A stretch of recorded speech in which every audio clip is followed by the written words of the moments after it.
khairu inda rabbika thawabu wa khairu amala. Adapun amal-amal saleh di sisi Allah Subhanahu wa taala itulah yang kekal yang akan kita bawa sampai yaumul qiyamah. Hadirin wal hadirat yang dirahmati Allah Subhanahu wa taala, tidaklah Allah Subhanahu wa taala titipkan kepada kita semua baik harta, anak, keluarga. Ini merupakan salah satu amanat dari Allah Subhanahu wa taala untuk kita, dan tidak lain amanat ini semua akan dipertanggungjawabkan di hadapan Allah Subhanahu wa taala. Maka dikatakan bahwa sungguhnya la tas'alunna yawma idzin 'anil na'im. Setiap nikmat-nikmat yang Allah Subhanahu wa taala berikan kepada kita, maka semua nikmat tersebut akan ada pertanggungjawaban di hadapan Allah Subhanahu wa taala. Maka dikatakan al-malu wal banun fitnatun. Harta dan anak merupakan ujian yang Allah ujikan kepada kita semua. Ketika kita memiliki anak, ketika Allah titipkan harta kepada kita, tidak lain ini merupakan amanat dari Allah Subhanahu wa taala agar kita menggunakan dengan sebaik-baiknya amanat tersebut dan menjaga dengan sebaik-baiknya, karena itu semua akan ada pertanggungjawaban di hadapan Allah Subhanahu wa taala. Dan ini merupakan ujian untuk kita semua. Maka oleh karena itu anak dan harta bisa menjadi potensi kita memasukkan diri kita ke dalam surganya Allah Subhanahu wa taala, dan bisa menjadi potensi memasukkan diri kita ke dalam api nerakanya Allah Subhanahu wa taala. Tergantung kita bagaimana mengolah daripada harta dan anak kita dengan amalan yang telah Allah bebankan kepada kita semua. Hadirin wal hadirat yang dirahmati Allah Subhanahu wa taala, maka oleh karena itu Nabi kita Muhammad sallallahu alaihi wasallam dia mengajarkan kepada kita semua untuk menggunakan amal tersebut dengan sebaik-baiknya.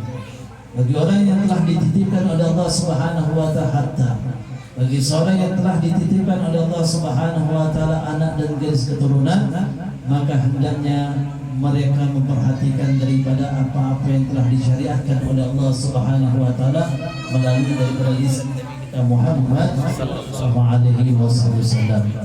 Sebagaimana kita ketahui, kita semua berharap anak yang kita miliki menjadi satu modal kita yang akan menolong kita sampai yaumul qiyamah, dan anak yang akan meneruskan daripada ibadah kita di Allah Subhanahu wa taala. Kadang Pak, kita ini selalu berdoa agar panjang umur, benar atau tidak? Kita selalu doa, ya Allah panjangkan umurku, padahal kita punya umur ini tidak jauh-jauh. Nabi sudah katakan kepada kita, umur ummati ma baina sittin wa sab'in wal qalil ma yujawizu minhu. Umur umatku ini di antara 60 sampai 70 tahun, dan sedikit sekali orang yang mampu untuk melewati daripada umur tersebut. Maka bertanda kita sudah ada batasan umur hidup di muka bumi Allah Subhanahu wa taala. Akan tetapi kenapa kita selalu memohon kepada Allah untuk panjang umur? Maka para ulama kita mengistilahkan panjang umur itu bukan umurnya kita dipanjangkan, tapi apa? Tapi amal kebaikan kita panjang sampai yaumul qiyamah. Ini yang kita harapkan. Jadi panjang umur itu bukan umur kita dipanjangkan, tapi apa? Tapi kebaikan-kebaikan yang kita miliki sampai yaumul qiyamah walaupun kita telah meninggal dunia. Maka oleh karena itu ada di antara seseorang yang telah meninggal dunia. Ia telah meninggal dunia, tapi dia tercatat selalu melakukan ibadah di sisi Allah Subhanahu wa taala. Dia selalu mendapatkan kebaikan di sisi Allah Subhanahu wa taala walaupun dia tidak berada di muka bumi Allah Subhanahu wa taala. Kenapa bisa begitu? Nah, disinilah dikatakan orang yang dia mendapatkan kebaikan di sisi Allah seperti hakikatnya dia panjang umur sampai yaumul qiyamah. Di antaranya dikatakan melalui hadis Nabi Muhammad SAW, idza mata ibnu Adam inqata amaluhu illa min salas. Ketika anak cucu Adam itu dia meninggal dunia, maka terputus kebaikannya di Allah Subhanahu wa taala kecuali dengan 3 perkara ini. Di antaranya sedekah yang dia keluarkan di jalan Allah Subhanahu wa taala dengan karunia harta yang Allah titipkan kepadanya, dia gunakan untuk memperbanyak kebaikan dengan jalur sedekah, lalu kemudian dengan ilmu yang bermanfaat yang dia ajarkan, lalu kemudian dia memiliki anak yang saleh yang selalu mendoakan daripada dirinya. Dan ini amalan walaupun kita telah meninggal dunia, ketahuilah amalan ini tidak akan terputus sampai yaumul kiamah, dan disitulah membuktikan bahwa sungguhnya umur yang kita miliki telah dipanjangkan oleh Allah Subhanahu wa taala. Hadirin yang dirahmati Allah Subhanahu wa taala, setiap kita berharap untuk memiliki garis keturunan yang insyaallah saleh dan salehah. Dan ini tidak kita bisa dapatkan kecuali dengan adanya sebuah usaha daripada apa yang kita miliki. Maka oleh itu dikatakan walaisa lil insan illa ma sa'a. Allah Subhanahu wa taala katakan seorang itu tidak akan mampu untuk mendapatkan sesuatu yang dia inginkan kecuali apa yang sudah dia usahakan. Apapun yang kita inginkan, baik daripada urusan dunia begitu juga urusan akhirat, tidak kita akan dapatkan kecuali dengan apa yang sudah kita usahakan. Maka usaha itu sangat penting, merupakan ikhtiar kita untuk mendapatkan sesuatu. Salah satu usaha kita untuk mendapatkan kebaikan di sisi Allah Subhanahu wa taala, agar kita senantiasa ketika mendapatkan anak yang soleh dan solehah. Dan ini salah satu usahanya kita, Pak. Maka Nabi kita Muhammad SAW memberikan kiat-kiat bagaimana kita mendapatkan daripada garis keturunan yang soleh dan solehah. Di saat kita awal mendapatkan garis keturunan, maka berikan nama yang baik kepada anak tersebut. Dan ini merupakan salah satu haknya orang tua kepada anaknya dengan memberikan nama yang baik, nama yang saleh ataupun solehah kepada anak yang baru dilahirkan. Maka nama ini sangat penting, Pak. Jangan kita anggap nama ini adalah suatu hal yang hanya formalitas saja ataupun sebagai bentuk seremonial saja, akan tapi ini nama merupakan salah satu hal yang jalan untuk kita mendapatkan anak yang saleh dan salehah. Maka oleh karena itu kita sebagai orang tua perhatian kembali dengan anak-anak kita berkaitan dengan namanya. Di saat orang tua memberikan nama kepada anaknya, maka orang tua telah mendoakan anak tersebut. Maka banyak yang terjadi mengawali daripada adanya ketika mendapatkan garis keturunan, mereka tidak memperhatikan daripada nama anak-anaknya. Maka jangan disalahkan daripada anaknya, tapi kita sendiri sebagai orang tua hendaknya memperhatikan apa yang harus menjadi kewajiban untuk anak tersebut. Hadirin yang dirahmati oleh Allah Subhanahu wa taala, maka di dalam hadis Nabi Muhammad SAW, Nabi mengatakan innakum tud'a yaumal qiyamati bi asma'ikum wa asma'i abaikum fa ahsinu asma'akum. Sesungguhnya nanti di yaumil kiamat kalian akan dipanggil oleh Allah Subhanahu wa taala dengan nama kalian dan nama orang tua kalian, maka perbagus daripada nama kalian. Hadis inilah makna daripada adanya kita nanti di yaumil kiamat akan dipanggil oleh Allah tiap-tiap nama kita. Nama kita akan dipanggil oleh Allah. Buat apa Allah memanggil nama kita? Tidak lain Allah akan mencarikan tempat yang pantas untuk diri kita. Siapa-siapa di antara kita yang pantas dikumpulkan dengan orang-orang yang dicintai oleh Allah Subhanahu wa taala. Kalau kita memiliki nama yang baik, yaitu nama yang sesuai dengan yang disunahkan oleh Nabi kita Muhammad, memiliki makna yang baik, bertanda apa? Ada satu kebaikan yang kita tanamkan kepada anak tersebut. Dan nanti di yaumil kiamat ini anak dikumpulkan bersama orang-orang yang baik. Man tasyabbah bil qaumin fa huwa minhum. Barang siapa yang menyerupai suatu kaum, maka dia akan bersama kaum tersebut. Kalau kita menyerupai daripada adanya orang-orang saleh, orang-orang dicintai oleh Allah Subhanahu wa taala, maka kita akan berkumpul bersama mereka di dalam surganya Allah Subhanahu wa taala. Maka nama ini merupakan pembuka daripada jalan anak-anak kita agar bisa mendapatkan anak yang saleh dan salehah. Maka cari nama-nama yang baik, maknanya karena ini merupakan doa orang tua kepada anak tersebut. Kalau kita memberikan nama yang kurang baik, jangan disalahkan, maka ditakutkan anak tersebut anak tersebut nanti tumbuh dalam kondisi yang kurang baik. Habib banyak mendapatkan daripada cerita kondisi keadaan. Dulu pernah Habib mentasmiakan, jadi ada yang hadir ketika itu, nama anaknya Zulfikar. Nama anaknya Zulfikar. Kemudian nama bapaknya Saifullah. Memang bagus namanya. Nama bapaknya Saifullah, nama anaknya Zulfikar. Habib ngomong, ini pasti keduanya tegang-tegangan terus, ini pasti perang-perangan terus. Iya Habib, saya ini dengan anak saya sering ribut terus. Maknanya artinya apa? Sama-sama pedang. Yang satu Zulfikar artinya pedang, yang bapaknya Saifullah pedangnya Allah, sama-sama pedang. Ini tegang-tegangan terus antara anak dengan bapak. Nah, oleh karena itu makna daripada sebuah nama itu sangat penting. Kenapa? Akan mempengaruhi kehidupan daripada anak tersebut. Maka di zaman Nabi itu pernah terjadi. Ada satu kasus, ada seseorang yang datang kepada Nabi memohon doa dan amalan agar berubah nasibnya menjadi lebih baik. Lalu kemudian karena Nabi tidak mengenal ini orang, kemudian Nabi bertanya, siapa nama engkau ini? Kemudian ini sahabat mengatakan, nama saya Huzun wahai Rasulullah. Lalu kemudian Nabi mengatakan, maukah engkau aku ganti namamu yang lebih baik lagi? Karena makna huzun itu adalah sedih. Wajar saja kehidupannya tidak pernah senang, sulit untuk mendapatkan sesuatu yang dia inginkan. Maka kata Nabi, aku ganti engkau dengan nama yang lebih baik, dengan nama Farhan ataupun Farah, maknanya adalah kegembiraan. Maka semenjak diganti oleh Nabi, subhanallah, kehidupan ini sahabat menjadi sedikit demi sedikit membaik, dan Allah rubah keadaannya menjadi lebih baik. Subhanallah. Jadi sebuah nama itu berpengaruh di dalam kehidupan ini anak.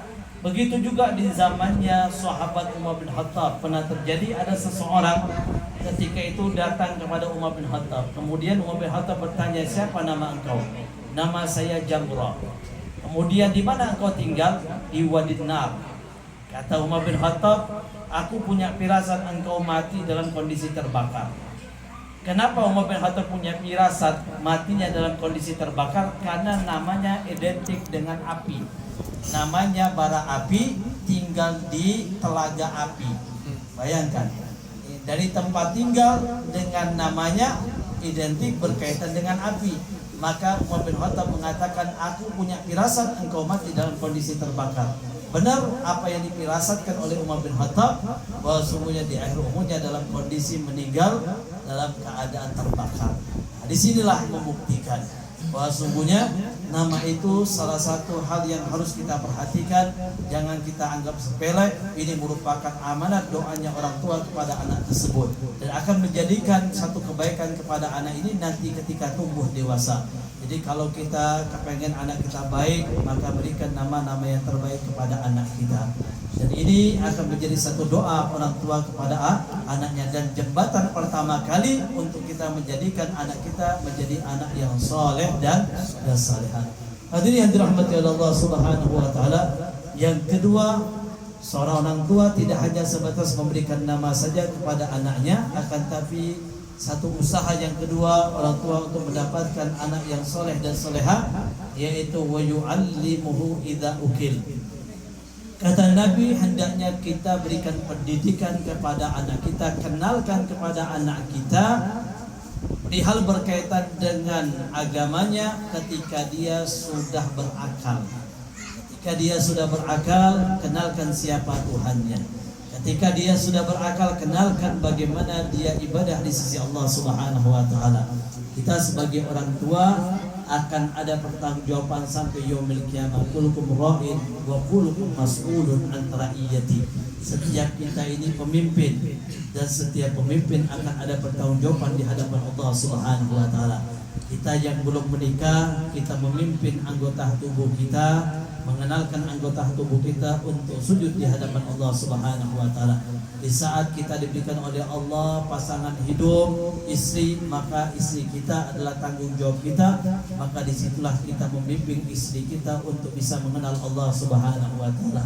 Kemudian Allah karuniakan lagi kepada kita anak dan garis keturunan. Ini juga tanggung jawab kita untuk mengenalkan kepadanya bagaimana cara ibadah di sisi Allah Subhanahu wa taala. maka kita akan mendapatkan satu kebahagiaan kalau kita bisa membawa suami, istri, anak di dalam ibadah di sisi Allah Subhanahu wa taala. Maka dikatakan apa? Di dalam salah satu firman yang Allah Subhanahu wa taala, "Man 'amila salihan min dzakari wal untha fa mu'min wala nuhyanahu hayatan thayyibah." Bagi golongan laki-laki dan perempuan yang mereka beriman di sisiku, kata Allah Subhanahu wa taala, dan beramal saleh, maka akan aku jadikan kehidupan yang layak di sisiku. Pertanda apa? Allah akan berikan kebahagiaan di dalam rumah tangga kita. Penting untuk kita sebagai orang tua sebagai bentuk contoh kepada anak kita. Jadi jadikan contoh yang baik kepada anak kita, dan terutama untuk ibu-ibu yang ada di rumah karena lebih sering kepada anak-anaknya. Maka dikatakan sebelum kita memasukkan anak kita ke madrasah ataupun sekolahannya di luar, maka orang tua dahulu sebagai madrasahnya. Al-ummu madrasah ula lil aulad, ibu itu sebagai bentuk sekolahan pertama kali untuk anak-anaknya. Kita tidak hanya menyuruh anak kita untuk beribadah, tapi apa? Jadilah kita contoh dahulu untuk anak-anak kita. Jangan nanti nyuruh anak kita sholat, kita juga masih main Facebookan, masih kita nonton sinetron. Kita nyuruh anak kita sholat, tapi kitanya tidak sholat. Ini salah. Orang tua harus dahulu menjadi contoh kepada anaknya, baru insya Allah anak itu akan menjadi anak yang baik sesuai dengan apa yang kita contohkan. Maka orang tua penting untuk mencontohkan hal-hal yang baik. Ketika kita mencontohkan kepada anak kita, baik daripada ucapan, baik daripada perbuatan, hendaknya contohkan yang baik di hadapan anak kita. Apapun yang kita lakukan, Pak, apapun yang kita perbuat akan direkam oleh anak kita. Baik dan buruknya yang kita lakukan itu akan direkam oleh anak-anak kita. Maka kalau kita berkata, jangan berkata suatu hal yang tidak baik kepada anak kita.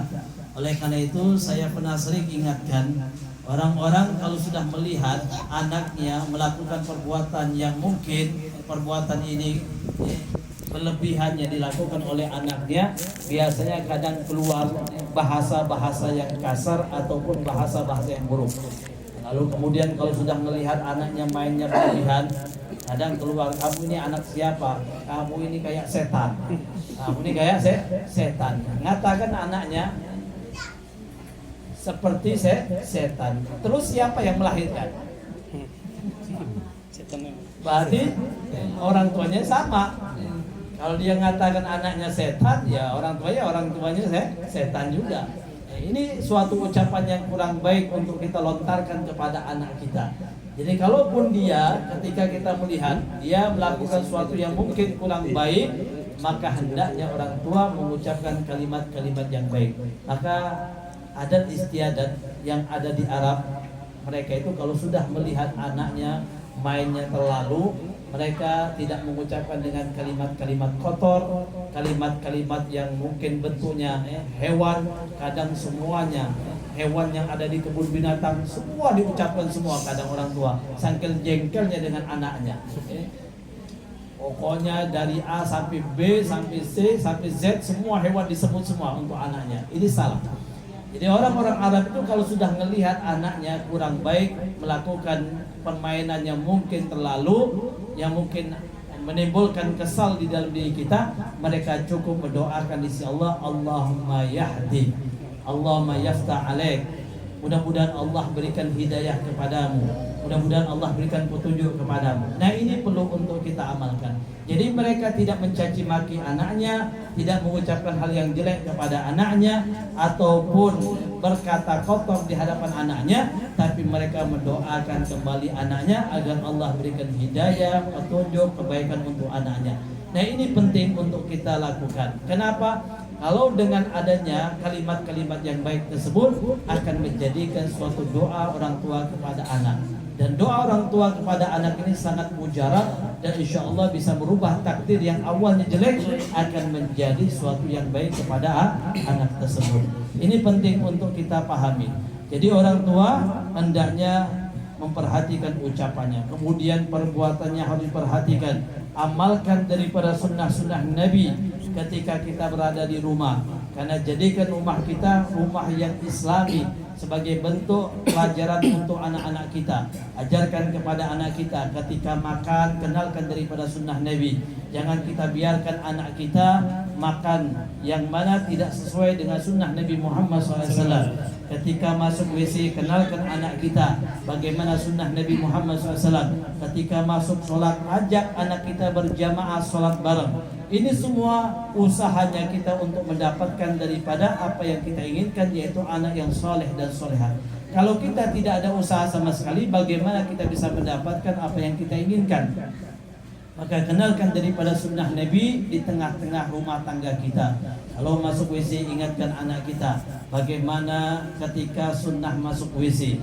Maka orang tua juga perlu belajar kembali. Bukan hanya anak-anaknya saja belajar, Pak, tapi kita juga semuanya perlu belajar kembali, mengenal kembali daripada sunnah Nabi Muhammad sallallahu alaihi wasallam. Hadirin yang dirahmati oleh Allah Subhanahu wa taala, kalau kita punya anak sudah bisa dia salat, sudah dia bisa mengaji, maka ketahuilah insyaallah akan menjadi kebaikan untuk anak kita ketika tumbuh dewasa. Maka dikatakan apa? Wasnya muru auladakum bis-shalah wastabir 'alaiha la nas'aluka rizqa nahnu narzuquka wa iyyaka. Dikatakan apa? Di dalam firman-Nya Allah Subhanahu wa taala, Allah mengatakan, perintahkan kepada anak kalian itu untuk salat. Bersabar kalian mengajarkannya, bersabar untuk menjalaninya. Jangan tanyakan bagaimana rezekinya, kata Allah, aku yang memberikan rezeki dan aku juga yang akan menjamin rezeki anakmu. Kalau kita sudah menanamkan adanya satu kebaikan kepada anak kita, maka di saat kita meninggal dunia, Allah sudah menjamin kehidupannya menjadi lebih baik. Kita menanamkan anak kita sudah kenal salat, anak kita sudah bisa mengaji, maka ini akan menyelamatkan kita baik di dunia maupun di akhirat. Allah akan menjamin rezekinya, baik rezeki secara zahir maupun rezeki secara batinnya. Ini merupakan salah satu tugasnya kita. Dari kapan kita harus mengajarkannya? Kita mengenalkannya ketika umur 7 tahun. Dari umur 7 tahun kata Nabi, muru auladakum bis-salah. Kenalkan kepada mereka semua sunnah Nabi, kewajiban kepada Allah ketika umurnya 7 tahun. Kenalkan kepada mereka. Jangan yang kita kenalkan dengan hal-hal yang tidak baik. Jangan yang kita kenalkan suatu hal-hal yang bentuknya adanya mengikuti daripada adat istiadat orang-orang barat yang tidak mengenal Allah Subhanahu wa taala. Dari sisi pakaian, dari sisi perbuatan, hendaknya kita kenalkan hal-hal yang mengikuti daripada sunnah Nabi Muhammad sallallahu alaihi wasallam. Disitulah penting untuk kita mengetahui kembali dan perlu untuk kita belajar kembali bagaimana kita menjadi seorang pemimpin di dalam rumah tangga kita. Intinya apa? Intinya orang tua adalah madrasah pertama kali untuk anak-anak kita sebelum dia mengenal madrasah di luar. Maka tanamkan dengan pelajaran-pelajaran yang baik untuk anak-anak kita pertama kali dalam rumah tangga kita.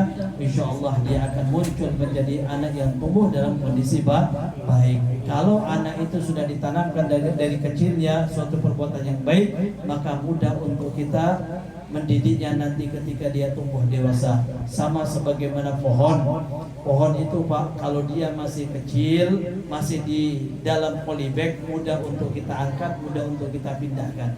Tapi kalau sudah dia menjadi pohon yang besar, akarnya sudah kemana-mana, akarnya sudah besar, tidak bisa lagi untuk kita pindahkan sebagaimana pohon yang masih kecil. Sulit untuk kita pindahkan. Tapi kalau masih kecil, mudah kita atur. Maka para ulama kita mengajarkan ketika anak itu dari umur 1 tahun sampai umur 7 tahun, jadikan anak kita bagikan raja. Lalu kemudian dari umur 7 tahun sampai umur 14 tahun, jadikan anak kita seperti anak yang bisa kita atur ataupun bisa kita arahkan. Lalu kemudian dari umur 14 tahun sampai umur 21 tahun, maka jadikan anak kita bagaikan teman. Nah, di situ adalah cara untuk kita bisa berinteraksi dengan anak kita. Maka insya Allah dengan cara tersebut telah kita kenalkan dari umur 7 tahun, lalu kemudian kita bersahabat dengan anak kita ketika tumbuh dewasanya, maka insya Allah akan terjadi hubungan yang erat baik antara anak dengan orang tua. Orang tua berharap untuk bisa mendapatkan doa daripada anak, dan anak juga berharap untuk bisa mendapatkan doa daripada orang tuanya. Kedua-duanya adalah salah satu hubungan yang erat sampai nanti di yaumil qiyamah. Tapi kalau kita tidak memberikan pendidikan yang baik kepada anak kita dari umur dininya, maka jangan disalahkan ketika Allah nanti di yaumil qiyamah di saat bertanya kepada anak tersebut, kenapa engkau tidak sholat, kenapa engkau tidak berpuasa wajib, kenapa engkau tidak mengenal Al-Quran, kenapa engkau tidak mengenal pendidikan agama, maka ini anak akan mengatakan, sesungguhnya orang tuaku tidak pernah mengajarkan kepadaku, orang tuaku tidak pernah mengenalkan kepadaku. Jangan disalahkan ketika kita berharap untuk masuk ke dalam surganya Allah Subhanahu wa taala, Allah akan memanggil diri kita. Allah akan memanggil diri kita sebagai orang tua. Kenapa engkau tidak kenalkan kepada anakmu? Kenapa engkau tidak ajarkan kepada anakmu? Dan ditakutkan karena sebab anak kita dimasukkan oleh Allah Subhanahu wa taala ke dalam api neraka Allah Subhanahu wa taala. Nauzubillah min dzalik. Hadirin wal hadirat yang dirahmati oleh Allah Subhanahu wa taala, oleh karena itu yang kedua yang harus kita perhatikan di saat anak kita nanti tumbuh dewasa, maka ajarkan kepada anak kita, berikan pendidikan yang baik kepada anak kita. Kalau kita tidak sanggup untuk mendidiknya, maka carikan guru-guru yang bisa mendidik anak kita untuk mengenalkan daripada adanya syariatnya Allah Subhanahu wa taala dan sunnah Nabi kita Muhammad sallallahu alaihi wasallam. Hadirin wal hadirin yang dirahmati oleh Allah Subhanahu wa taala, dan yang terakhir, hendaknya orang tua selalu doakan daripada anaknya. Ini usaha kita yang terakhir. Kalau kita sudah memberikan nama yang baik kepada anak kita, memberikan pendidikan yang baik kepada anak kita, kemudian yang terakhir, doakan anak-anak kita. Setiap sholat, setiap kita bangun malam, jangan lupa kita tidak mendoakan anak-anak kita. Hendaknya kita angkat kedua tangan kita, selalu doakan anak-anak kita, karena anak kita berharap daripada doanya kita. Maka dikatakan ad-doa walidin lil aulad kad doa anbiya lil ummati. Doanya orang tua kepada anaknya sama sebagaimana doanya para nabi kepada umatnya. Maka dikatakan kita punya guru Al-Habib Salim bin Umar Asy-Syatiri, beliau mengatakan doanya orang tua itu melebihi daripada 70 doanya wali. Doanya orang tua itu melebihi daripada 70 doanya wali. Kita kan kadang berharap minta doakan anak kita melalui daripada orang-orang soleh. Kita mohon setiap ada orang soleh, doakan anak saya, doakan anak saya. Tapi